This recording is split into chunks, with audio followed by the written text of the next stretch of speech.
ಒಯ್ದು ಕಡಿದು ಕತ್ತರಿಸಿ ಸುಟ್ಟು ಹಾಕಿ ಬಂದಿದ್ದೇನೆ. ಶಾಬಾಷ್. ಏನು ತಂದೆ? ಹೇಳು ಕಂದ. ನನಗೆ ಕೊಟ್ಟಂತ 3 ವರ ಕೊಡಬೇಕು ತಂದೆ.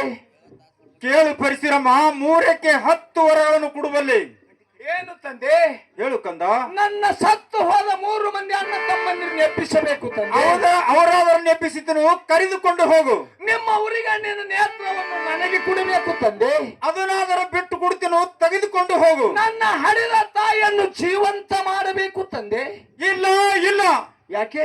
ಇದೊಂದು ಮಾತು ಬಿಟ್ಟು ಬೇರೆ ಏನಾದರೂ ಬೇಡು, ಕೊಡುವಲ್ಲಿ. ನೋಡು ತಂದೆ, ಅತ್ರಿ ಭಾರದ್ವಾಜ ವಿಶ್ವಾಮಿತ್ರ ಗೌತಮ ಜಮದಗ್ನಿ ಕಶ್ಯಪ ವೈಶಿಷ್ಟ್ಯ ಎಂಬ 7 ಋಷಿಗಳಲ್ಲಿ ಒಬ್ಬರಾದ ನೀವು ಜಮದಗ್ನಿ ಮಹಾಮುನಿಗಳು. ಹೌದು. ನಿಮ್ಮಲ್ಲಿ ಏಕವಚನವೋ ಅಥವಾ ಬಹುವಚನವೋ? ನಮ್ಮಲ್ಲಿರುವುದು ಏಕವಚನ. ಹಾಗಾದ್ರೆ ನನ್ನ ತಾಯಿಯನ್ನು ಎಬ್ಬಿಸಬೇಕು ತಂದೆ. ಪರಶುರಾಮ, ನಿನಗೆ ವಚನ ಕೊಟ್ಟು ನಿನ್ನ ತಂದೆ ನಿನಗೆ ಸೋತು ಹೋದನು. ಆದರೆ ನಾನು ಹೇಳಿದಂತೆ ಕೇಳ್ತೀನಂದ್ರೆ ಮಾತ್ರ ನಿನ್ನ ತಾಯಿ ಇಲ್ಲ. ಆದರೆ ಹೇಳಿದಂತೆ ಕೇಳುತ್ತೇನೆ ತಂದೆ. ನೋಡು ಪರಶುರಾಮ, ನಿನ್ನ ತಾಯಿಯನ್ನು ಕರೆದುಕೊಂಡು ಸೌದತ್ತಿ ಗುಡ್ಡಕ್ಕೆ ಹೋಗಿ ಗಂಚಿನ ಗುಡಿಯನ್ನು ಕಟ್ಟಿಸಿ ಗುಡಿ ಒಳಗ ನಿನ್ನ ತಾಯಿನ ಕುಂಡ್ರಿಸಿ ದಿನಕ್ಕೆ 7 ಹೊತ್ತು ಪೂಜೆ ಮಾಡ್ತೀನಂದ್ರೆ ನಿನ್ನ ತಾಯಿ ಇಲ್ಲದಾದರೆ ಇಲ್ಲ. ಆಯ್ತು ತಂದೆ, ತಾವು ಹೇಳಿದಂತೆ ನನ್ನ ತಾಯಿಯನ್ನು ಕರೆದುಕೊಂಡು 7 ಕೊಳ್ಳಕ್ಕೆ ಹೋಗಿ ಗುಡ್ಡದಲ್ಲಿದೆ ಗಂಚಿನ ಗುಡಿ ಕಟ್ಟಿಸಿ ಗುಡಿಯಲ್ಲಿ ನನ್ನ ತಾಯಿಯನ್ನು ಕುಂಡ್ರಿಸಿ ದಿನಂಪ್ರತಿ 7 ಹೊತ್ತು ಪೂಜೆಯನ್ನು ಮಾಡುತ್ತೇನೆ. ನನಗೆ ಹೋಗಿ ಬರ್ಲಿಕ್ಕೆ ಆಶೀರ್ವಾದ ಮಾಡುತ್ತಂದೆ. ನೋಡು ಕಂದ, ನಿನ್ನ ತಾಯಿ ಸತ್ತಿಲ್ಲ, ಕೆಟ್ಟಿಲ್ಲ. ನನ್ನ ಈ ಆಶ್ರಮದಲ್ಲಿ ಇದ್ದಾಳೆ. ಈ ಕಾಮದಿನ ಕಲ್ಪರಕ್ಷದಿಂದ ನಿನ್ನ ತಾಯಿ ಜೀವಂತವಾಗಿ ಇದ್ದಾಳೆ. ಕರೆದುಕೊಂಡು ಬಾ, ಹೋಗು.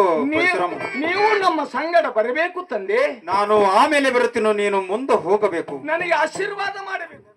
ನಿನಗೆ ಜಯವಾಗಲಿ, ಹೋಗಿ ಬರುವಂತವನಾಗು. ಸತ್ತಲ ಎಲ್ಲಮ್ಮ ಸತ್ತಿಲ್ಲ ಕೆತ್ತಿಲ್ಲ ರಾಮ ರಾಮ ಉದನ್ನು ತಾಯಲ್ಲಮ್ಮ ರಾಮ ರಾಮ ಮಗನ ಹುಡುಕುತ್ತಾ ಮೊದಲಲ್ಲಮ್ಮ ರಾಮ ರಾಮ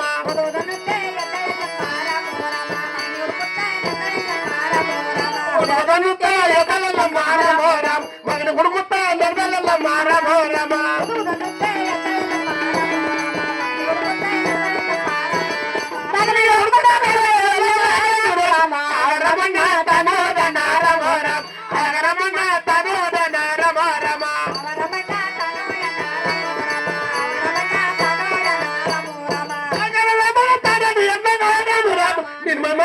ತಿಳಿದಿಲ್ಲ ತಾಯಿ ರಾಮ ರಾಮ ನಿಮ್ಮ ಮನೆಗೆ ತಿಳಿದಿಲ್ಲ ತಾಯಿ ರಾಮ ರಾಮ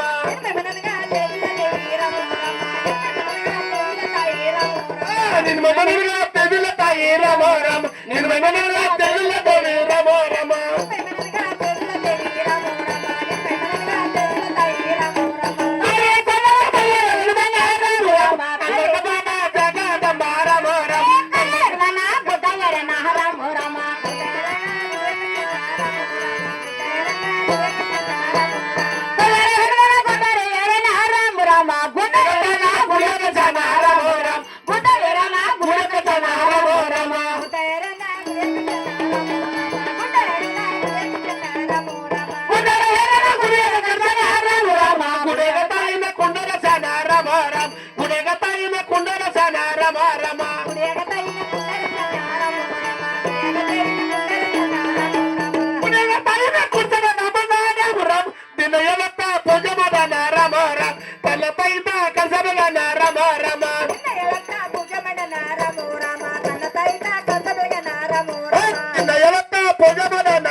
ಮಂಗಳಾರತಿ ಬೆಳಗ್ಗೆ ನಾರ ಮುದ್ದನಾರತಿ